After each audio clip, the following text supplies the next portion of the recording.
best entertainment on the earth. Tune in for Comics with Perch. Hey everybody, this is Perch, and I'm here with Joe. How are you doing? I'm all right, Perch. How are you? I'm staying away from Arby's. That's for sure. That's a good call. Yeah.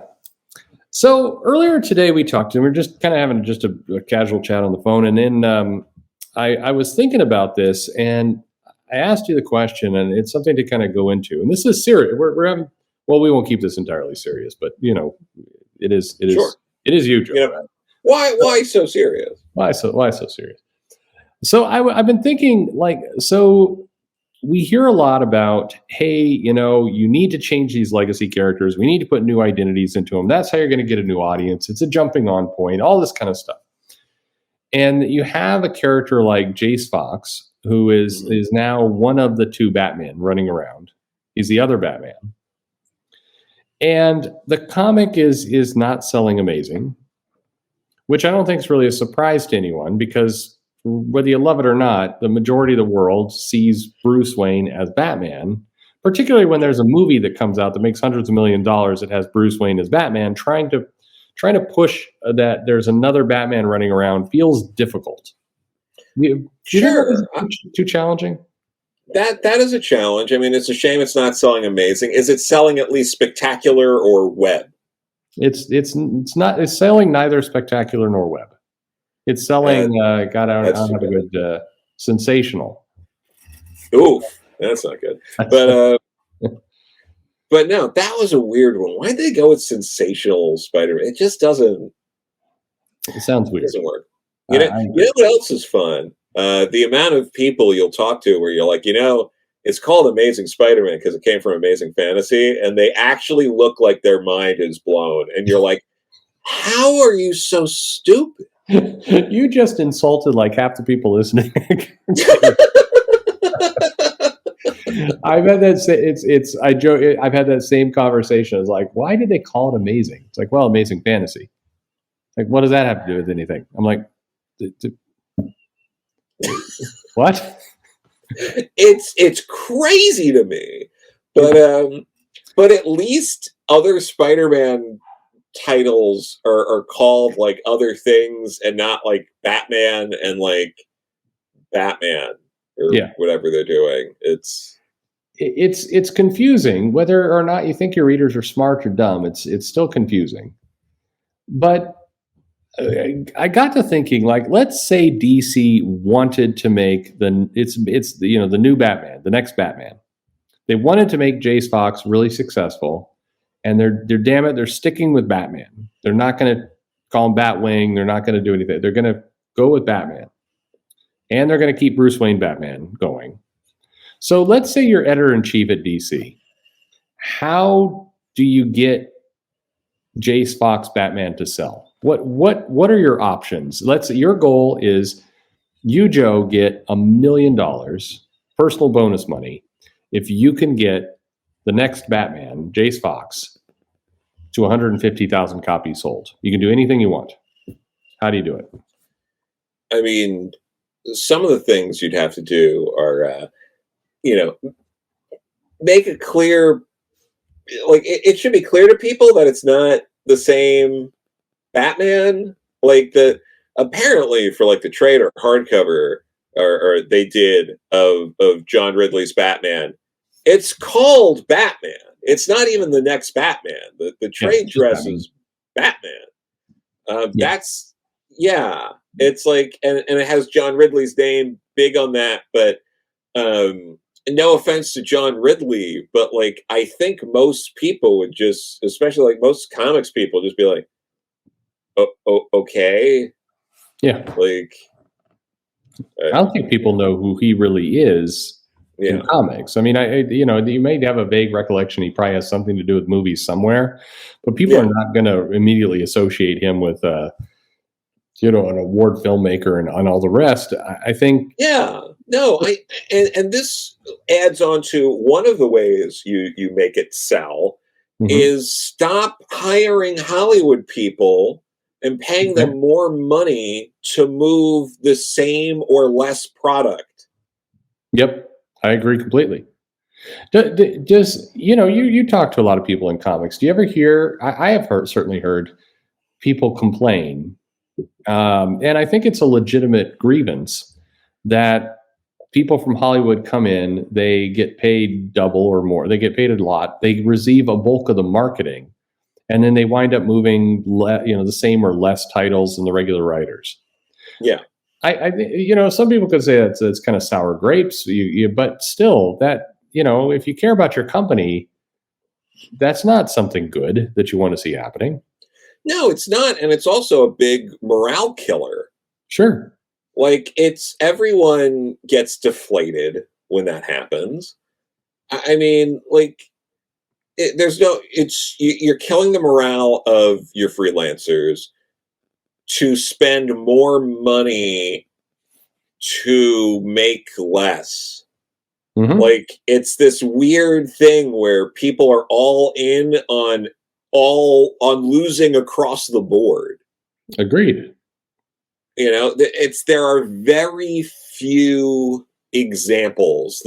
One of the only examples I can think of where it clearly paid off was Joss Whedon on Astonishing X-Men, because that book still sells. Like, people are still buying it. People still talk about it.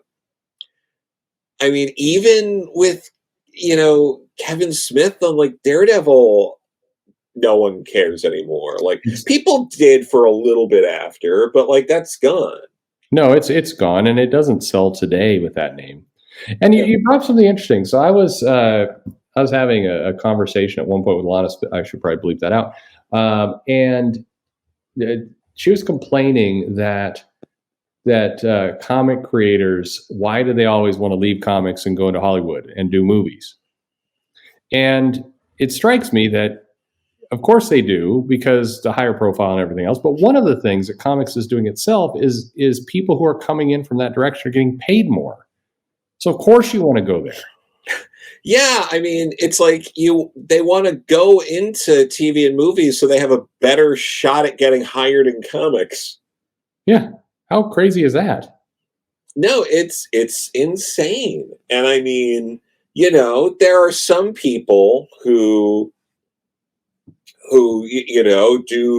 do both. They're sort of, or they bounce around, or maybe they start in comics, do one thing or another, but yeah, it's, we're not talking about, it's not the same with like, your Jeff Thornes or your Daniel Kibblesmiths or something. This is specifically like Joss Whedon, when you get like your big, you get J.J. Abrams, you get Paul Dano, you get these people, you get like someone like John Ridley to come in and be like, oh, let's get you to sort of do these comics. But it's also doesn't feel like you're using John Ridley the best you could be when you're doing something like this, because it's like, oh, we got access to this award-winning Hollywood guy. What if we slap together a derivative character with no real history and immediately tried to make him a big success? Yep. When, he's not even, I mean, a lot of people are more familiar with Luke Fox. They're familiar with, The Signal. Like, there's other, characters like that. There were a bunch of characters from like We Are Robin. But like, it's like, oh, you're and this goes back to a lot of the stuff that we've talked about before, where it's like they keep creating new characters and then they brush them aside and then they create a new character. And this is kind of like, and I get that they didn't create Jace Fox here. I mean, they kind of did, because they made his name different for no reason. Like, yeah, I don't get any of this. I really don't. I think again, it's a waste of the writer. I mean, in many cases, I've often wondered why you don't take these people who are famous directors. And a lot of the directors of movies are not the writers of the movies. I mean, in also, so it's not all one-to-one, but why don't you hire a director? If you're going to have somebody come in like a J.J. Abrams, why would you waste them on a weird, out of continuity Spider-Man story? Why wouldn't you have that person come in, team them up with a comic book writer, say, you lay out an event for us, an actual summer event kind of thing, 8 issues. You kind of give us some big notes and some ideas, and this comic writer is going to come in and actually write the story around your idea. And then you can sell it as, whatever it is, John Ridley's Dark Crisis, whatever. Probably not the right way to put it, but that seems like would be a better use of that name rather than Jace Fox, because Jace Fox is not selling. No, but you're also dealing with, even in like that scenario, it's like too often, this is a big 2 problem of, we got to bring in a name to sell stuff. Okay. Right. And it doesn't work. It almost never works, but they still believe that's what happens and that's what you got to do. So they come do that. And then that's followed by person from the outside who probably hasn't read as many comics or isn't that well versed, being like, these are what I remember from when I read as a kid, or my understanding is based on, and this is for a lot of people, is usually based on a limited number of runs or, some adaptations. They want to do certain things. And then a lot of the time, they bend over backwards and break their own continuity to make things work. Right. And then they're stuck with like weird, dumb, broken continuity because they went out of their way to bring someone in to sell stuff that didn't sell stuff, and now their universe makes less sense. Yeah. And this is just a cycle that's just been going on for decades at this point. I go back to the original question. So you're the editor-in-chief, you're working for DC, you want to make Jace Fox work. This clearly isn't the way to do it. How do you do it? Or let me ask a different question. Is there any way to do it? Do you think it's even possible to get Jace Fox to 150,000 copies sold? I'm not confident there is, because here are the problems you're dealing with. There's no connection to this character. There aren't people who and there's no real connection to Batman. What about Jace's life really gets him a connection to Batman that's closer to like the tragedies that Dick and Jason and Tim and all of them have dealt with? Like, it's very, even Stephanie Brown and Kate Kane, like all these other characters have more of a connection, but it's like you need, in order to do something like this, you need a character who's got a very here's something that Mark Grunwald said a while back when he was talking about villains, but this also applies to a hero and their origin story. They need to be complex, but not complicated. Yeah. Like, there is complexity to Superman. I was born on Krypton, the planet gets destroyed, he's sent down to Earth, but it's not complicated. Right. You can still explain it in an elevator. Yeah. So you need Jace's origin. It has to be more compelling. There's nothing really, it's like, I get it. You're part of the Fox family and all that, but those characters hadn't been developed as much, and they kind of get shelved for a while, come back, shelved for a while, come back. So there's not this ongoing attachment to these characters over the years in the same way that you have, like, Bruce didn't go anywhere really, or, Peter, etc. They're always there in some form or another.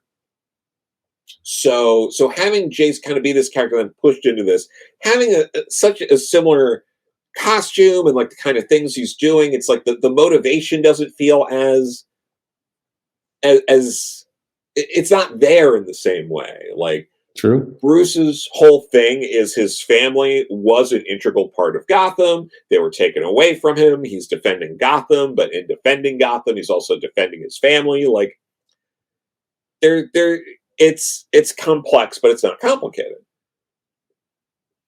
This here, it's like, what's his real motivation for it?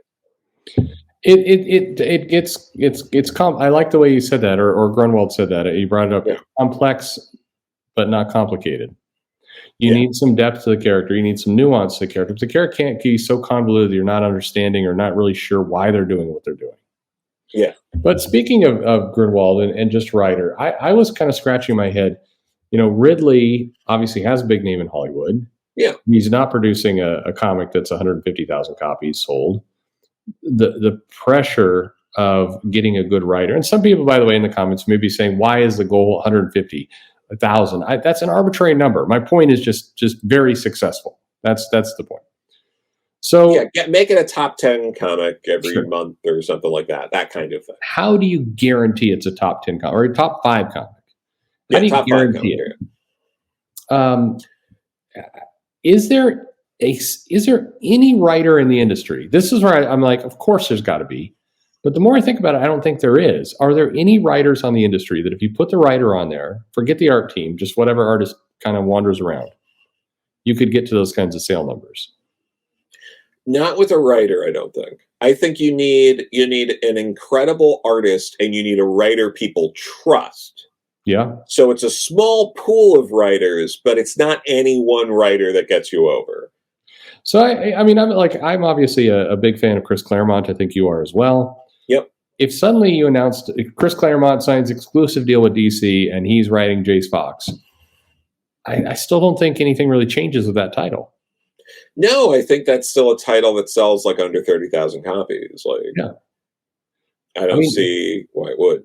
And the problem is Bendis came over and he went on Superman and the title sold no more and in some cases a little less and was selling with Tomasi, and Bendis is a bigger name, but it didn't matter. Yeah. And, well, there is something to say about story. Sometimes big stories do sell. You need a good, compelling story that gets people coming to the shop, gets people interested. Sure. We've talked about this before. Like, Jeff Loeb's a terrible writer, but he moved books. I mean, he got to work with some of the greatest people in the industry. Tim Sale, Jim Lee. Yep. Hush would have sold as well, if not better, if it was being written by someone that wasn't Jeff Loeb. If DC was able to snag Bendis that early from Marvel, or if it was Jeff Johns and Jim Lee doing, like there's so many things. It's like it would have. I think it would have sold just as well, if not better. I agree. No, I agree with you. I think you could go down a list of writers, even legendary writers. I mean, you can get, like, if Alan Moore came back to write Jace Fox Batman, I don't think that would do it. No. I don't think Mark Millar, Frank Miller, I don't think any writer alone can get to there. So then you get to the artists.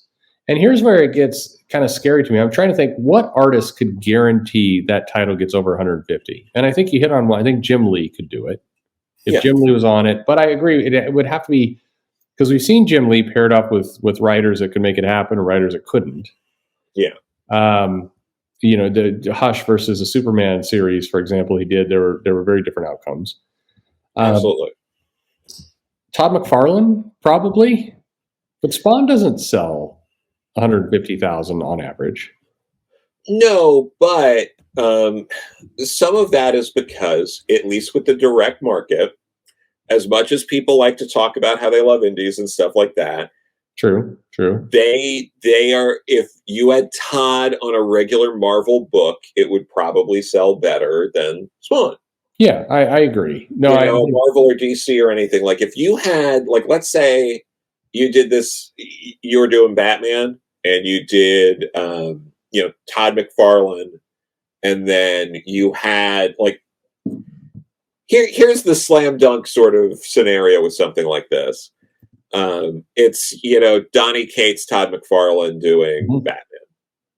Jace Fox Batman. I think you could get away with it, maybe at least for an issue.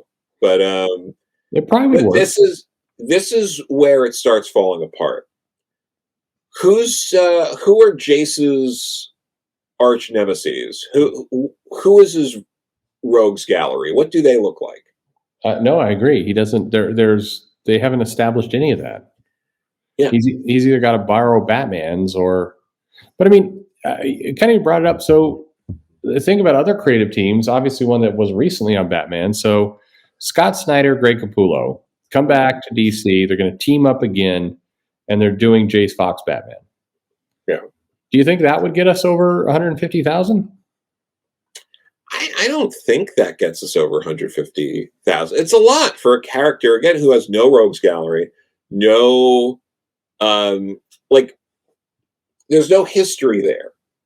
And I think people, I think a lot of people severely undervalue that history. And when they're so quick to be like, oh, you can change out these characters, it's the mantle. It's not the mantle. It's more than the mantle. It's a lot of times it's these characters. And I think people can be a little too quick to be dismissive about it. Mm-hmm. And that rogues gallery is so important. There's no replacement for that. And you have to build that rogues gallery up. You can't take other rogues and have them fight those characters, even for a prolonged period of time, and get people to consider them a villain for that character. There are very few examples. Kingpin with Daredevil is one of the few examples, taking a Spider-Man villain and firmly making them a Daredevil villain. Yep. And that took a lot of work. I mean, and again, some very strong creative talents to do it. I mean, for reference, I also don't think Capullo Snyder could do it. And part of why I would say that is during the New 52 run, the average issue of that run of that creative team for their entire run, the average is 128,000 that they got writing main Bruce Wayne Batman with, as you say, all of his rogues gallery, all these kind of stuff. Their average is 128. So if that character can only get there, I don't know how it can happen. So we see these things all the time of, hey, these new characters is the only way to bring new readers in. It's the only way to bring the dollars up. But all the evidence points to first of all, it's a much harder problem than I think people realize. It is. It takes a lot of time. You can't try to do it quickly. There are so many examples, like with the movies. We saw that with DC.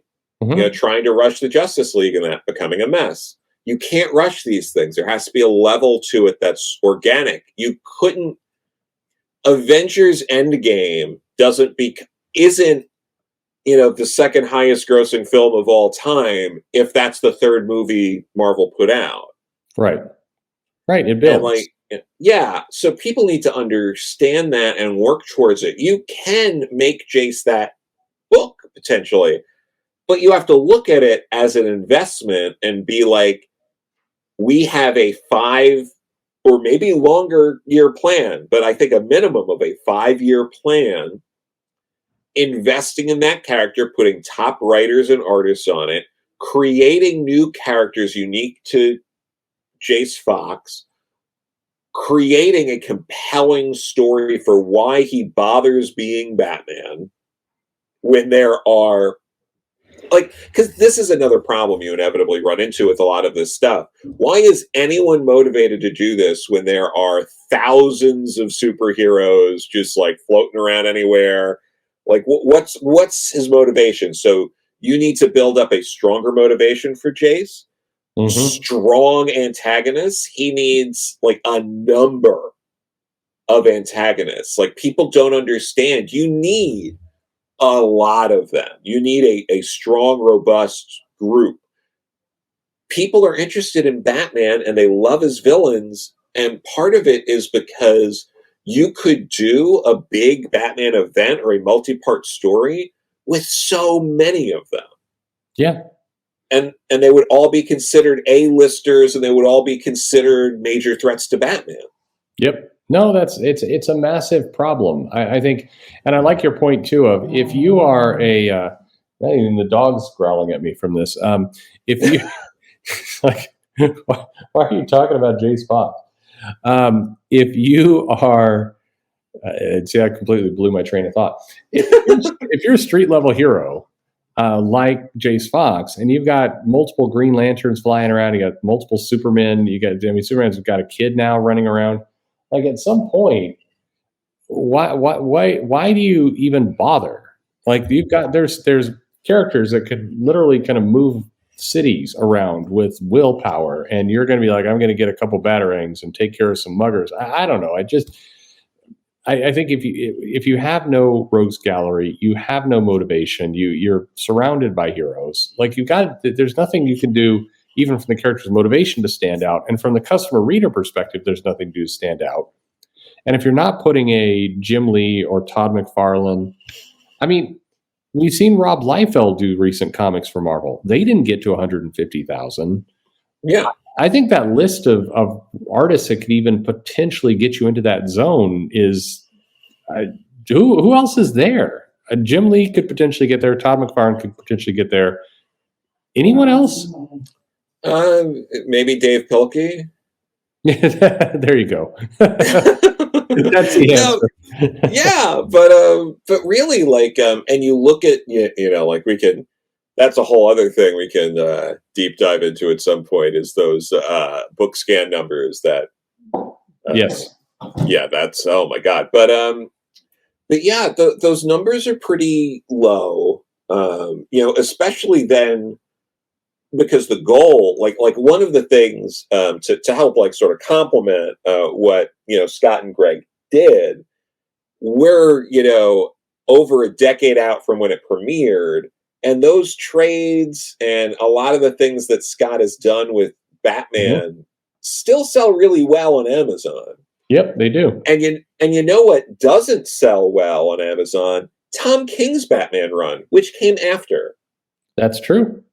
You can damage your run along the way and like it and not come back from it. And then you kind of have this dud. Like there's a reason why Scott's run is available completely in omnibus format, and there's nothing even on the schedule of collecting Toms in a larger format. Like, no, you're absolutely right. I mean, if you look at some of the stuff that's out there, I was just trying to see, for example, where Tom King is sitting with some of his books, and I mean, they've got some stuff coming out in the future, but the Batman series, I mean, none of it is really anywhere on the top. I'm trying to see if anything's even in the top 250, and it doesn't look like it. No, not Batman related. I think Mr. Miracle's still up there. And Vision is still up there. Vision on the Marvel end, yeah. But like that Batman run, no. The top one I'm seeing here is number 298. Now, by contrast, I think Scott Snyder's is in the top 20 of books on Amazon. Yeah. So I don't know. I think you're making a lot of good points. I don't know. I think this is something that people should take notice of. No, actually, I am stand corrected. Scott Snyder in DC is number 6. That's great. So, but it is. I think people are too casual. By the way, number 2, Primer. So nice. Thomas Primer. It's Frank Miller and Primer. You could not get 2 more different books, right? And I believe Primer made the top 750 list. Oh yeah.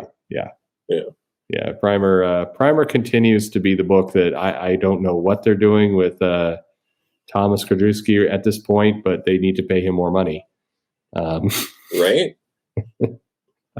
No, for sure, but yeah, it's like you need strong teams, a strong direction. You need to build up the characters, and you need to highlight them. Like, really, you need to put some of that marketing behind the book, and you need to understand it's going to take years before you can build up those numbers. Yes, that's right.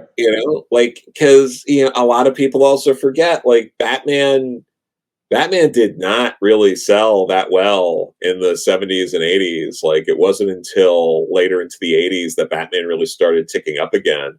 The Superman family books dominated the Silver Age into the Bronze Age. Batman with, like, Brave and the Bold did really well, but his, like, solo stuff and Detective really wasn't doing that much. And then you still had the Superman family dominating. You had the Legion and Teen Titans going into the 80s. Like, they had to put effort into Batman to build him up again. And not even and before Hush, that book was under 50,000 a month. Like, it was like hovering around there. And since Hush, I don't think it's dipped that low again. Like, I don't think so. I think some of Tom King's run got close for a while. Then it rebounded a bit. But yeah, it's. I think it's a hard problem, and I think that people undersell how hard it is. And I also think that comics, in many cases, they don't do it, but I think they have in the back of their minds that they can just pull kind of a magic card out of their sleeve and throw Jim Lee on a book, throw Todd McFarlane on a book. But first of all, not that easy to put Todd McFarlane on something, unless he really wants to, and he doesn't. But other than that, I mean, the kinds of artists and writers that could get you into that zone, I think, are getting smaller and smaller by the day. Yeah, no, the industry is changing, and people don't want to admit that. Like, these things aren't working. Creative teams aren't the driver anymore.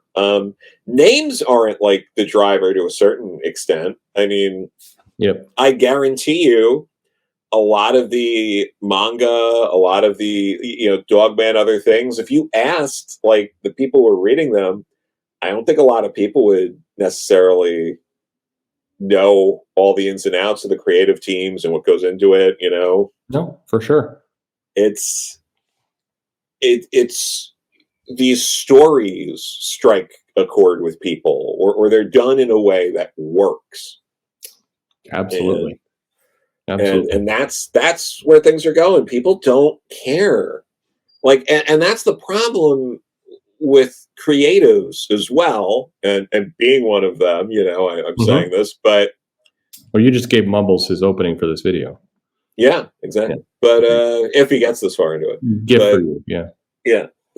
But we're dealing with like you see creators all the time talking, demanding certain rights and acknowledgments. It's like there are people demanding that full teams get credit in an article written by someone for free on a website no one goes to. Yeah. While the reality is, and I think everyone should be credited. Sure. When I do comics, if I have the control, as many people get on the cover credit as possible, including the editor. That said, it's people fighting for that, while the general public is like they're not gonna, they don't care, and they're never going to care, and you can't get them to care. That's right. And it's having to understand that reality and work within it. It's an interesting time, and I think we should keep talking about it. So we do other things besides just jokes. It's good. Yeah, sure.